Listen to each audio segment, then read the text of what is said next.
Halo, Horas. Jadi saya mau menjelaskan sedikit tentang asuransi Saurma tua. Jadi biar lebih gampang saya menjelaskan lewat video.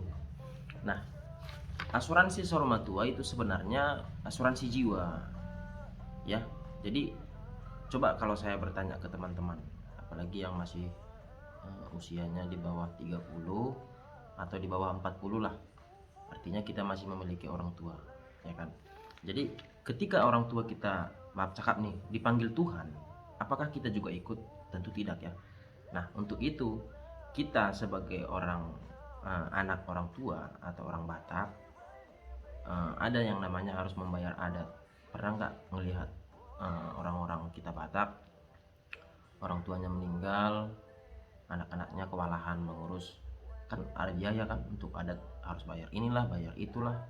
Nah, belum lagi ketika orang tua sudah meninggal, eh, selain adat yang harus kita bayar, ada yang berantem gara-gara warisan, ya. Jadi itu yang harus dihindari. Sebenarnya asuransi itu bisa membantu kita untuk membayar biaya adat. Itu sebenarnya poin pertama. Nah, kalau bagi saya pribadi, asuransi Sorma Tua pun bisa kita buat menjadi tabungan masa depan. Itu bagi orang-orang yang tidak berpikir negatif. Nah, syarat untuk masuk asuransi Sorma Tua ialah pertama, harus sehat. Nah, yang kedua, batas maksimal 65 tahun. Jadi kalau sudah ada contoh orang tuanya ada riwayat penyakit kritis seperti jantung, paru-paru, nah itu nggak bisa lagi, guys. Jadi syaratnya harus memang sehat, nggak ada rekam medis, apalagi dia pakai BPJS ke rumah sakit, itu wajib ketahuan. Nah, jadi yang batas 65 itu kemungkinan besar wajib medical check up. Oke, jadi sebenarnya fungsi Sorma Tua itu apa sih? Pertama, saya pribadi menganggap itu sebagai tabungan masa depan.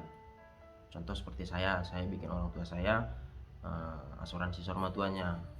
Nah, bila mana orang tua saya dipanggil Tuhan, ya ada biaya yang keluar dari asuransi, itu saya buat untuk membayar adat, sisanya kan bisa buat tabungan saya, bisa buat usaha, ya. Nah, kedua, menghindari perang warisan.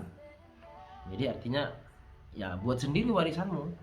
Contoh orang tua seperti kami lah, ketepatan orang tua saya, bapak saya sudah meninggal, kami ada 7 bersaudara. Nah, yang 7 ini jangan sampai berantem ketika orang tua saya, ibu saya yang terakhir ini meninggal, ya kan? Jadi ya saya buat asuransi orang tua saya, maaf cakap bila meninggal ya saya cair, ada tabungan saya gitu kan. Nah, yang kedua, menghindari utang karena membayar adat. Yang ketiga, ya, menghindari utang karena harus membayar adat. Jangan sampai kita jual tanah yang notabene-nya tanah itu adalah hasil jeripaya orang tua. Jangan seenak jidat kita menjual tanah itu, gitu loh. Padahal ada asuransi yang harus kita bayar. Jadi contoh seperti kami 7 orang, kalau saya nggak mampu, ya udah saya join aja sama adik-adik saya. Jadi kami bertujuh kumpul cepet ada 700, ya kan? Udah buat asuransi orang tua, gitu kan. Nah, terus generasi manfaat lagi asuransi Saruma tua ini, generasi anak berikutnya tidak harus susah karena kita telah menabung kekayaan. Ya, saya pribadi menganggap itu menabung kekayaan, ya, asuransi Saruma tua. Karena biar bagaimanapun kalau orang tua saya meninggal, ya tentu saya tidak ikut dong. Saya menikah punya anak, nggak mungkin kan anak saya tinggal. Karena orang tua saya meninggal saya jadi ikut meninggal, nggak mungkin, nggak fair. Jadi ya kita buat sendiri warisan kita, jangan berperang warisan ketika orang tua sudah meninggal, malu. Zaman sudah semakin modern. Nah, banyak orang-orang di luar bilang asuransi itu nggak bagus lah, inilah itulah. Oke, saya akan bahas sedikit demi sedikit kenapa banyak orang yang kecewa. Nah, terus ada lagi yang bertanya, sebenarnya asuransi itu dibayar 10 tahun kah? Enggak. Nah, coba kita pahami lagi, asuransi Sorma Tua berarti asuransi jiwa. Apa yang diasuransikan? Jiwa. Sama seperti mobil, kalau kita buat asuransi mobil, ya ketika mobil itu rusak karena kecelakaan, ya ditanggung oleh asuransi. Kalau memang kerusakan itu 80%, ya diganti baru. Nah, cuman asuransi jiwa kan, kalau jiwanya telah pergi dipanggil Tuhan, apakah jiwa itu akan diganti? Tidak. Tapi ada jiwa yang harus diselamatkan, yaitu kita, anak-anaknya. Jangan sampai susah. Nah, dengan cara apa cara menyelamatkan jiwa kita? Dengan cara membantu dari santunan tunai tadi, gitu, ya kan? Jadi santunan itulah yang akan diberikan kepada kita. Nah, santunan ini bermanfaat, ya terserah kita mau diapain. Makanya harus pintar-pintar dong menggunakan keuangan. Jangan berfoya-foya. Ya beli tanah kek, ya entah buka usaha kek, atau buat tabungan sekolah anak kek, terserah.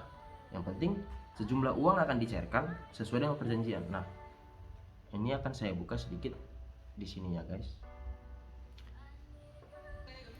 Nah, jadi contoh di sini. Ini contoh usia 50 tahun, ya kan? Kalau kita bayar 300.000 per bulan, berarti ini perjanjiannya 165.600.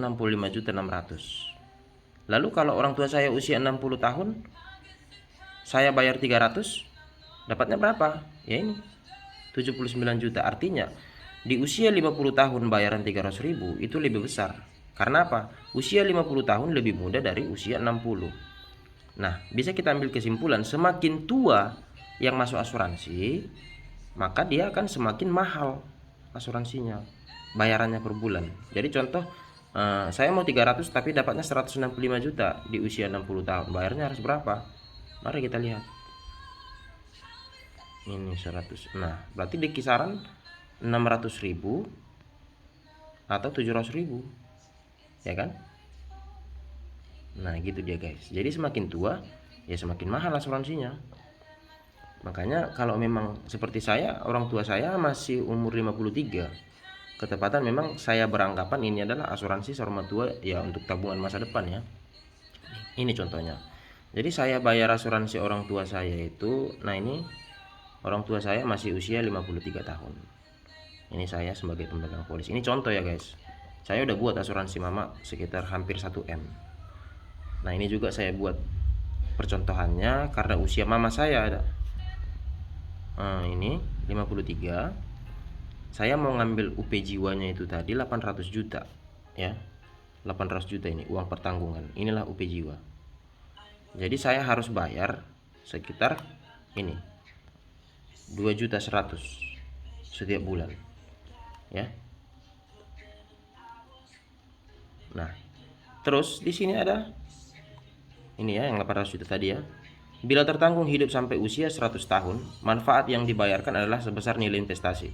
Artinya kalau orang tua saya meninggal nanti 100 tahun, maka yang dibayar nilai investasi. Yang mana nilai investasi akan saya tunjuk. Nah, kita ambil investasi rata-rata itu di sini. Pertengahan. Nah, banyak agen yang tidak memperhatikan ini. Ya, di 13%. Dan contoh orang tua saya meninggal di usia 100 tahun di atas. Jadi kita bisa lihat ini. Ini ada nilai investasi 0,3 di belakangnya. Berarti kalau di sini 13, ini 13 juta ya. Berarti tambah 0,3 di belakang berarti 13M. Nah, jadi setiap orang yang bikin asuransi bukan berarti mengharapkan orang tuanya meninggal, bukan. Artinya itu hanya sebagai jaga-jaga. Jadi kalau nanti orang tua saya meninggal di usia 101 tahun, berarti yang saya dapat hanya yang 13M 110.526.000. Itu perkiraannya. Nah, bagaimana kalau ternyata masih 1 tahun saya bayar asuransi? Bagaimana dong? Nah, ini yang dapat 800 juta ditambah dengan term life. Jadi contoh ini, manfaat akan dibayarkan bila tertanggung meninggal dunia sebelum mencapai 85 tahun. Jadi orang tua saya contoh, saya bisa nggak nyawaku 85 tahun meninggal, maka dapat 200 juta ditambah 80 juta, berarti 1M.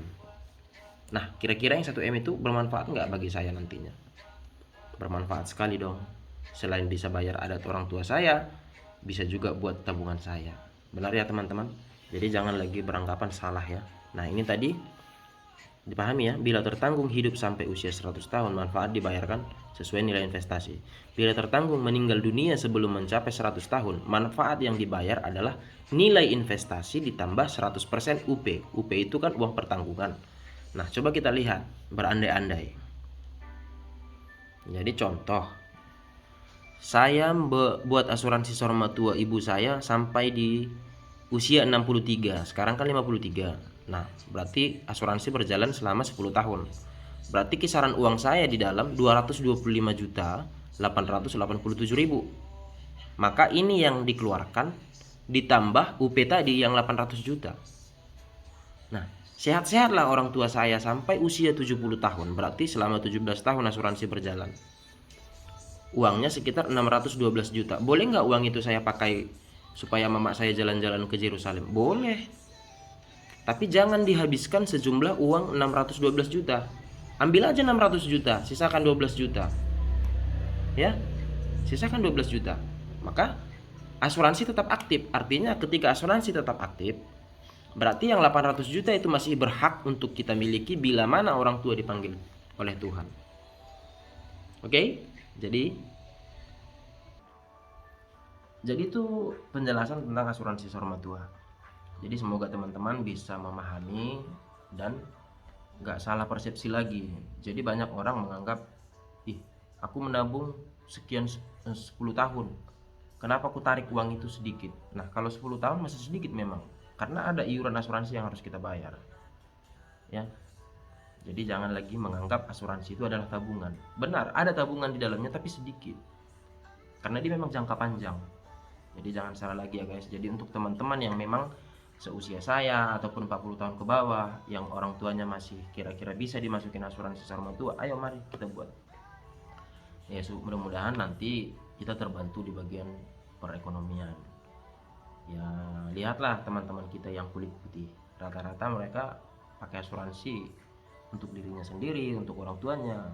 Ya lihatlah mereka, nggak ada yang jual tanah kalau orang tuanya meninggal. Jadi kita pun jangan sampai jual tanah kalau orang tua kita meninggal. Kalau lah tanahnya ada untuk dijual, kalau nggak ada harus berutang. Terus orang tua selesai diadatkan, kita bagaimana? Jadi ayo kita lebih memahami asuransi, jangan terlalu berpikiran negatif hanya karena orang banyak yang kecewa. Sebenarnya ya itu tadi, investasi itu banyak orang agen tidak memikirkan itu, artinya terlalu menjanjikan sesuatu yang sangat manis supaya mau di depan. Nah, saya buka sedikit rahasianya. Sesungguhnya agen asuransi kan dapat komisi selama 2 tahun. Nah, jadi banyak agen itu beranggapan, ya udah biar aja 2 tahun, mampus dia situ. Nah, jadi saya pun gak bisa salahkan sebagian agen ya. Artinya ya beberapa agen ada yang memang sungguh-sungguh memikirkan jangka panjang, ada yang hanya memikirkan untung sesaat. Nah, saya nggak tahu agen-agen apa aja itu. Cuman jangan kita salahkan asuransi, yang salah itu sebenarnya agen. Oke guys, salam sehat, salam sukses Horas.